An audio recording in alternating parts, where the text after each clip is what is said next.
What's up, beautiful people? It's Victoria here today, and in this class we're going to learn the apostrophe S to show possession. Hoy vamos a aprender el apóstrofo S para expresar posesión o algún tipo de relación, parentesco entre personas. Y como es de costumbre, te preparé unas prácticas escritas para que puedas poner todo lo aprendido en este video en práctica, y también porque hay mucho contenido, muchos ejemplos y demás, te preparé unas cheat sheets que te van a guiar para tomar nota de los puntos más importantes y los que tenés que estudiar y saber para poder comunicar mensajes gramaticales. Vamos a comenzar con el primer ejemplo. Un ejemplo básico podría llegar a ser This is my sister's phone. Yes, this is my sister's phone. Podemos ver que hay un apóstrofo S en sister, ¿sí? ¿Por qué? Porque ella es la dueña, es la poseedora de phone. This is my sister's phone. En español, esta construcción estaría significando este es el teléfono de mi hermana. Acá hay un orden de palabras que es distinto entre las dos lenguas, por lo tanto es una construcción que nos va a llevar un poco de tiempo asimilarla, pero con la práctica lo vas a poder hacer tranquilamente. Entonces, al observar este tipo de el orden de las palabras, seguramente si estás viendo este video es porque ya tenés ciertos conocimientos previos del idioma y sabes que hay en otros casos que sucede lo mismo, como por ejemplo cuando digo This is my book, hasta ahí estamos igual en español e inglés, este es mi libro, but what if I say this is my red book or this is my science book? Tenemos el adjetivo por delante del sustantivo, ¿sí? Or let's say, for example, this is my red German car. Ok, tenemos dos adjetivos modificando al sustantivo. Y el sustantivo, si prestamos atención en estos ejemplos, siempre está en posición final. Lo mismo sucede con estas construcciones con el apóstrofo S. This is my sister's phone. Phone, que es el sustantivo, ¿sí? Está como última palabra, ¿ok? Bueno, entonces, primera regla, el poseedor va siempre primero de lo poseído. Pueden manejar estas dos explicaciones, una que es la primera, la del lugar del sustantivo en inglés, y la otra que es la de, bueno, el poseedor va primero y luego lo poseído, ¿ok? Sister es singular, ¿sí? Entonces yo voy a marcar esta posesión con un apóstrofo S. Ahora, ¿qué pasa cuando el poseedor termina con la letra S? El uso de estas construcciones fue originando este resultado, esta construcción, que es solo agregarle el apóstrofo, ¿sí? Por ejemplo, my boss's boss. My boss's boss. Ahora, yo estoy viendo algo en la pantalla que no coincide con lo que yo estoy diciendo. Hay un sonido extra en la parte oral. Cuando yo digo my bosses, estoy agregándole casi como una I a ese sonido. Digo my boss's boss, el jefe de mi jefe. ¿Yes? Entonces, eso por un lado. Y la regla tradicional sería la construcción siguiendo la lógica de la regla del sustantivo del poseedor singular. Como por ejemplo, my boss, apóstrofe S. My boss's boss, ¿sí? Ambas construcciones son correctas. Ahora, en la vida real puedes usar solo el apóstrofo al final y con eso va a estar bien. Bien. Ahora, ¿qué pasa cuando el poseedor, o hay varios poseedores, si es plural? Supongamos que yo digo que tengo varias hermanas, lo cual es cierto. ¿Cómo muestro esta diferencia, no? Entre singular y plural. My sister's phone or my sister's phone.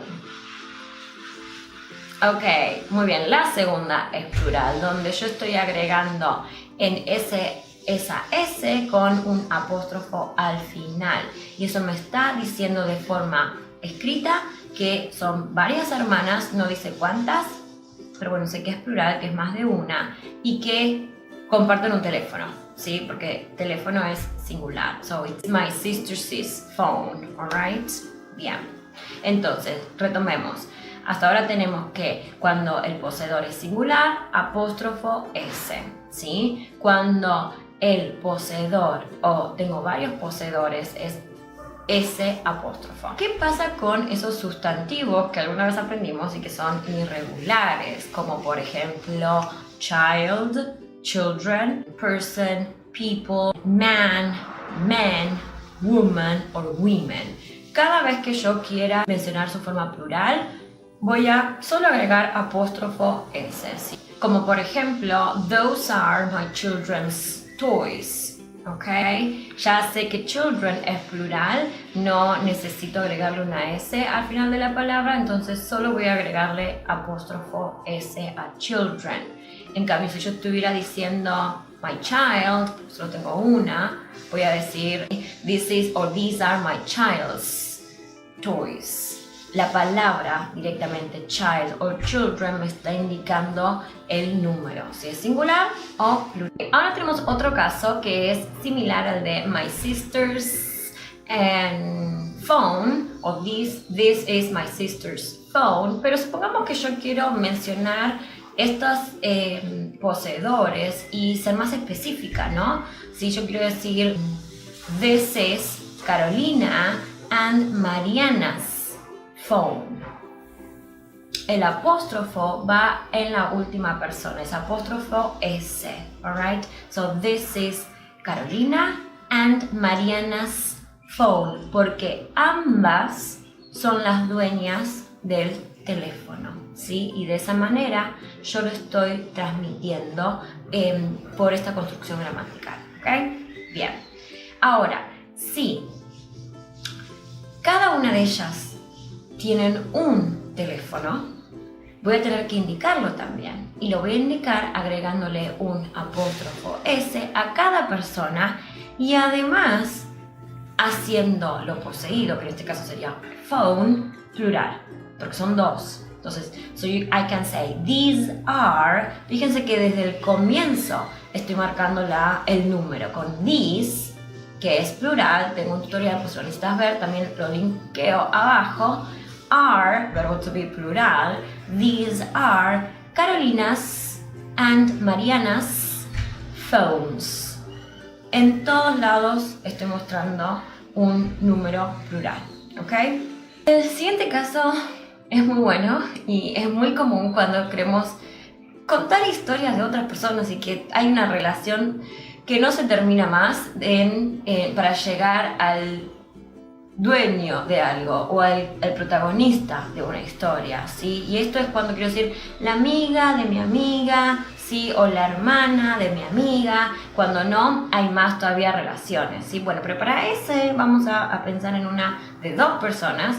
¿Cómo lo voy a mencionar? También con este caso, ¿sí? Que se lo puedo llamar caso genitivo. Supongamos que quiero decir en la hija de la amiga de mi hermana, ¿sí? Bueno, entonces en este caso estaría diciendo my sister's friend's daughter. Lo tuve que pensar, porque está difícil. My sister's friend's daughter. Estoy marcando esta relación, ¿sí?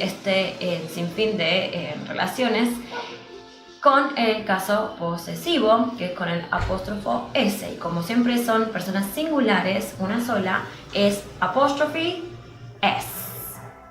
Otro caso más que es común es cuando estamos omitiendo ese objeto, eso poseído, ¿sí? Y eso se da en situaciones donde eso poseído es información compartida, obvia. Por ejemplo, cuando yo quiero decir, estoy hablando con mis hermanas y me preguntan ¿dónde estás? Yo puedo decir I'm at mom's, yes, y ese en realidad sería I'm at mom's house, pero se sobreentiende que si digo I'm at mom's o I'm at Peter's o I'm at whoever I'm talking apostrophe S, es porque estoy en su casa. Y así también hay un montón de ejemplos. Mencionan esta situación o este lugar que es información compartida, que ya se sobreentiende, ¿ok? Bien, un caso popular es decir I'm at the doctor's, I'm at the doctor's office, alright? Pero se sobreentiende, no se usa esa construcción completa. You can say, I'm at the doctor's. Ahora viene un caso que puede llegar a entrar como una excepción a la regla general, o es cuando ya la regla general empieza a hacer ruido porque no es sumamente constante, ¿sí? Y esto tiene que ver con estas expresiones donde el poseedor es una expresión temporal o una expresión de tiempo, como por ejemplo today's class, la clase de hoy. Yes, today's class will be at 7 p.m. Alright, así que cada vez que tenga una frase de tiempo, como por ejemplo today, yesterday, last week, last year, puedes usar el apóstrofo S para expresar este tipo de posesión o relación. Bien. Otra situación que puede llegar a hacer un poco de ruido con la regla general es cuando el poseedor es una organización. Entonces puedo llegar a decir it was the government's decision. Y también es singular el poseedor, entonces apóstrofo S. Otro ejemplo que puede llegar a hacer ruido con la regla general es cuando estoy hablando de lugares. En estos contextos también puedo usar apóstrofo S para expresar este tipo de relación, como por ejemplo, the cinema's seats are so comfortable that I always fall asleep. Hasta acá todos fueron casos donde los puedo usar con apóstrofo S o apóstrofo, ¿sí? Hay otras situaciones en donde el apóstrofo S no se puede usar, y esto es cuando quiero marcar algún tipo de relación, algún tipo de pertenencia entre objetos. Entonces yo quiero decir las patas de la mesa o las patas de la silla no están parejas, voy a decir the legs of the chair are uneven. Okay, the legs of the chair. Y ahí estoy marcando con of, ¿sí? Que es la preposición of. Se pronuncia como una V corta, of. Right? Algunos videos atrás vimos los pronombres posesivos, ¿sí? Como mine, yours, hers, ours, theirs. Y aprendimos que estos pronombres a veces responden a la palabra whose. Por ejemplo, whose pencil is this? Y yo puedo decir it is mine o it is hers, siempre y cuando her sea compartida o esté acá o yo la pueda señalar, ¿sí? Recordemos que los pronombres siempre tienen que tener un referente claro, ¿ok? No puedo decir es de ella cuando no sé quién es ella, o hay muchas mujeres ahí y no la puedo identificar. Entonces, esa es una posibilidad. Si no es claro el dueño o tengo que mencionar el nombre, acá es donde puedo usar el apóstrofo S. Supongamos que yo digo, whose pencil is this? Y yo puedo decir, it is Mariana's. ¿Ok? It is Mariana's. Y ya se sobreentiende acá, se repite una de las reglas o de los casos que vimos en este video, que como pencil ya fue mencionado, no lo tengo que repetir. It is Mariana's. Es de Mariana. No, el lápiz es de Mariana. Yes. Para recordar, es importante destacar otra vez que el poseedor va a ir adelante de lo poseído y esa relación se va a marcar con un apóstrofo S si el poseedor es singular, o un apóstrofo ¿sí? Después de varios poseedores, en donde lo estoy marcando con una palabra en plural, ¿sí? Esas vendrían a ser las dos reglas súper generales, y además vimos distintos casos que pueden llegar a traer confusión. Al ser esto un apóstrofo S, nosotros vimos en varios ejemplos, por ejemplo, que el verbo to be se lo puede contraer de esta manera. También el verbo have conjugado en tercera persona como has, también se lo puede escribir o decir de esa manera, con un apóstrofo S. Esto puede causar algo de confusión, entonces es importante reflexionar qué es lo que está transmitiendo esa S, ¿sí? Si es posesión, o es el verbo to be, o es el verbo have. Muchas veces, como ayuda o como una regla memotécnica es que si tienen que identificar en una oración ese apóstrofo S, ¿qué es? Primero tengo que identificar si hay un verbo en la oración. Si en la oración hay un verbo, existe un verbo, o hay dos apóstrofos S, es muy probable que uno de ellos sea el posesivo, ¿sí? Si no hay ningún verbo en esa oración, entonces lo más probable es que sea un verbo, porque por lo general siempre va a haber un verbo en la oración, ¿ok? Igualmente, hay que prestar atención en estas diferencias y no confundirlas. Bueno, creo que eso es todo por hoy. Te voy a dejar una práctica escrita que te va a guiar, ¿sí?, en este proceso para adquirir el caso posesivo. Como vimos, hay muchos ejemplos, hay muchas excepciones o usos, ¿sí? Así que te voy a dejar una worksheet, así como también una cheat sheet para que tomes nota de los puntos más importantes. Todo te lo dejo debajo. Si te gustó este video y aprendiste algo conmigo, suscríbete y nos vemos en la próxima clase. Bye bye.